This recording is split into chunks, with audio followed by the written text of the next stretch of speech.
Reng eskwela king Ciudad Angeles sinumpisa na lang i-fumigate bilang pamagsadya king umpisa ng klase. Ay report ng Patricia Mamang. King Ciudad ng Angeles, inutos ng Mayor Carmelo Pogi Lazatin Jr.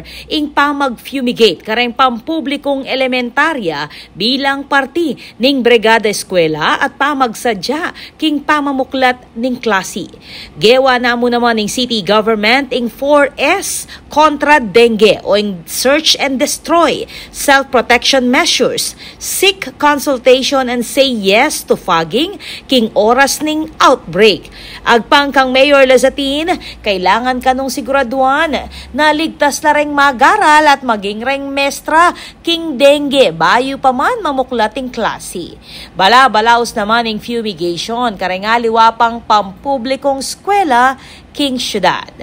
Ako po, Patricia Mamangon para King News Force Pampanga. Balitang tutuking Balen, susuyo.